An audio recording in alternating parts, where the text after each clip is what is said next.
Okay, we got some prunes here. We got some apples over there. We got some Mirabelle, which is local. Pears. We got some apples, pears, apples, and down we have, I don't know the traduction of it. It's like a big coin. We used to call that coin. Well, I don't know okay. how to say that in English. You have every fruit tree you can imagine. Right here we have some lettuce heads. Beautiful lettuce heads. More lettuce over here. Some squash, zucchini. The border has raspberries everywhere. And then this is like their garden for their home. And then those trees are all fruit trees, apple trees, pear trees. No peach trees here. But so much stuff, it's insane. And then on the other side of this, Lot of grapes. there are just rows and rows, probably 60 meters, 70 meters long. All these. Yeah.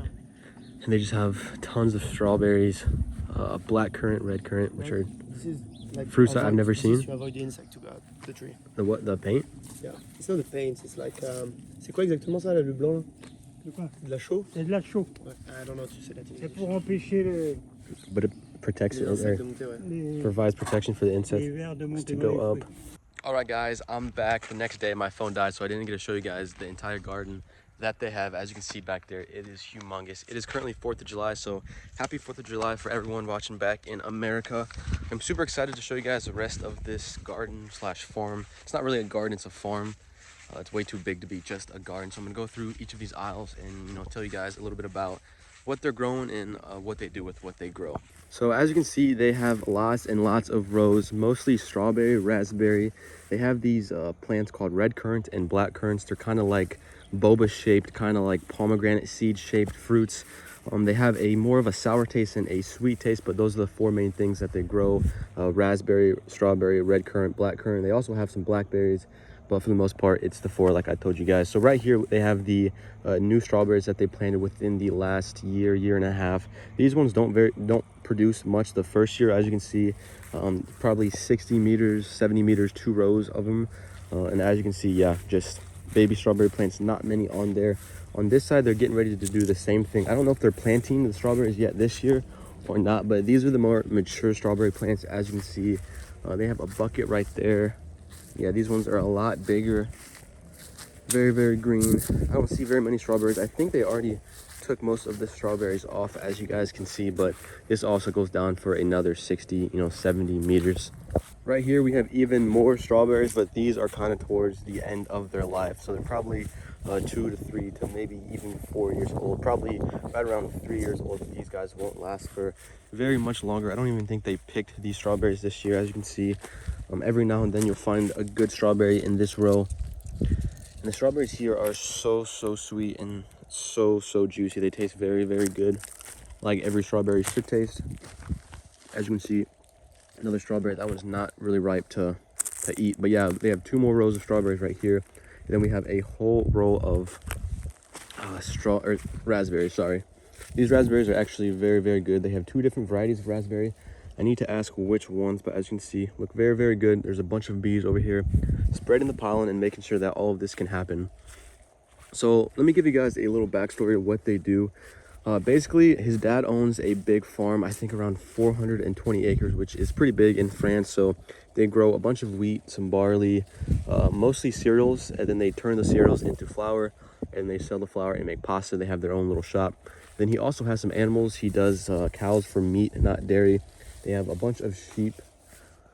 And then, yeah, just sheep and cows is what his dad does. And then his mom has a plot of land right here, probably 2 acres total, maybe 3 acres. And they just have a huge fruit farm.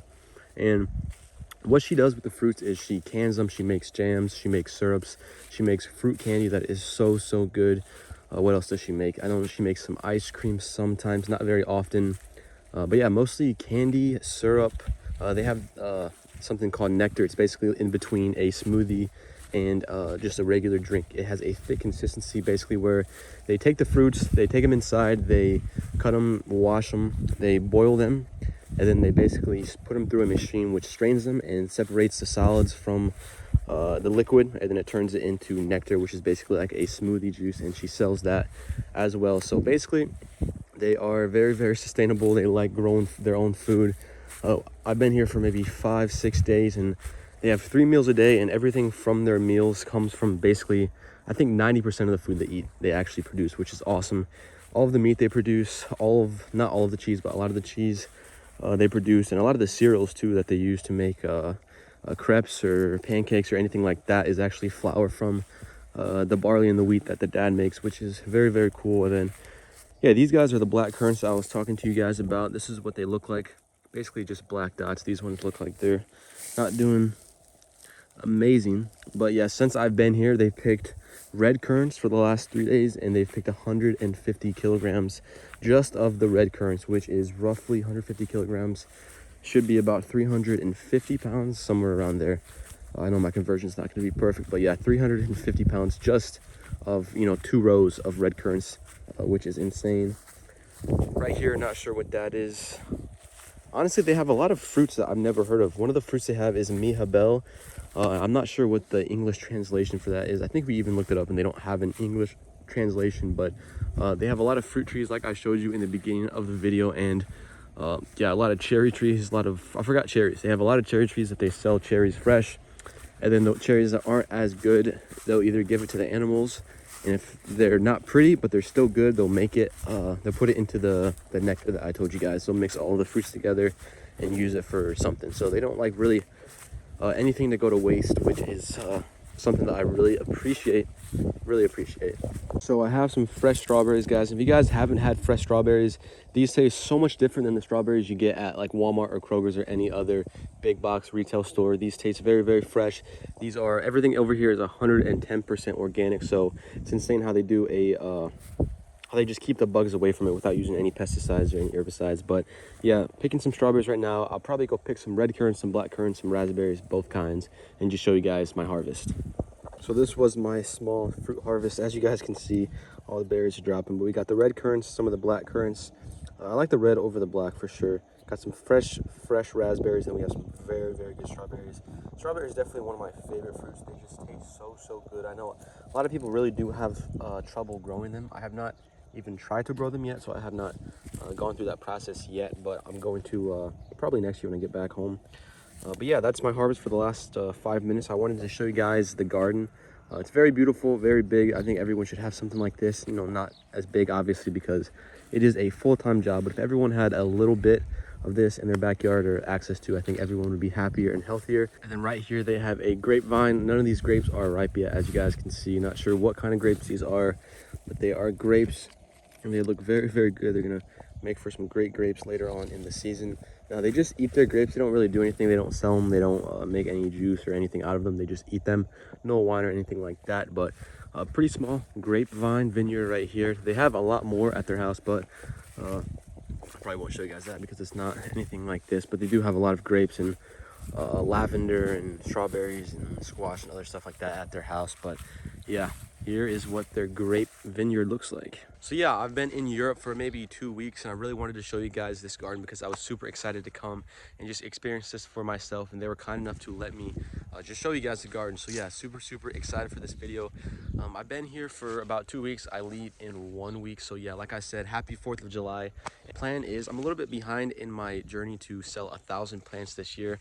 I think we're close to 300 right now, but last year I sold a lot of basil in September. This year I plan on just growing a ton of basil when I get back home.